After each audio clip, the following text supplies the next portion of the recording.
மீஷோ இவ்வளோ சர்ப்ரைஸ் கொடுக்கும்னு நான் எதிர்பார்க்கவே இல்லை. இந்த ப்ராடக்ட் ரிவ்யூ தான் பார்க்க போகிறோம். அதுக்கு முன்னாடி ஒரு யூஸ்ஃபுல் டிப் பார்த்துடலாம். நிறைய பேருக்கு செப்பல் வாங்குறப்ப சைஸ் போடவே தெரியாது. ஸோ நானும் இவ்வளோ நாள் அப்படி தான் இருந்தேன். என்னோட காலை இந்த மாதிரி வச்சுட்டு ஒரு பேப்பரில் இந்த மாதிரி மார்க் பண்ணிக்கோங்க. லென்த்தை மட்டும் ஒரு லாங் ஸ்கேல் எடுத்துட்டு எத்தனை சென்டிமீட்டர் இருக்குன்னு பார்த்துக்கோங்க. எனக்கு 23.5 இருந்துச்சு. மீஷோ ஆப்பில் சைஸ் சார்ட்டில் போயிட்டு பாருங்க 23.5 இருந்துச்சு எனக்கு. ஸோ என்னோட சைஸ் பார்த்தீங்கன்னா 4. இப்போ உங்களுக்கு கிளியராக புரிஞ்சிருக்குன்னு நினைக்கிறேன். சரி, ப்ராடக்ட் ரிவ்யூ பார்க்கலாம். சீரியஸ்லி சர்ப்ரைஸ்ன்னு சொன்னேன்ல, நான் சர்ப்ரைஸ் தான். ஏன்னா ஃபர்ஸ்ட் டைம் நான் வந்து மீஷோவில் செப்பல் ஆர்டர் போட்டிருக்கேன் ஃப்ளாட்டாக.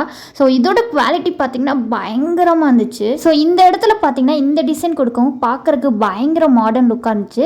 சைடும் பார்த்தீங்கன்னா குவாலிட்டி வேற லெவலில் இருந்துச்சு. பார்க்குறதுக்கு சிம்பிளாக இருக்கணும், மாடர்ன் லுக்காக இருக்கணும், அட் சேம் டைம் கிராண்ட் லுக்காக இருக்கணும்னா கண்டிப்பாக இதை நீங்கள் வாங்கலாம். சென்டர் பாயிண்ட்ல இந்த இது இருக்கவும் நமக்கு கம்ஃபர்டபுளாக இருக்குது வியர் பண்ணுறதுக்கு. பர்சனலாக எனக்கு இதில் ரொம்ப பிடிச்சது பார்த்தீங்கன்னா இந்த ஸ்டோன் ஒர்க் வச்சது தான். ஸோ உங்களுக்கு இந்த வீடியோ யூஸ்ஃபுல்லாக இருந்துச்சுன்னா மறக்காமல் வீடியோக்கு ஒரு லைக் பண்ணிடுங்க. லிங்க் வேணும்னா கமெண்ட் பண்ணுங்கள். தேங்க்யூ, பாய்.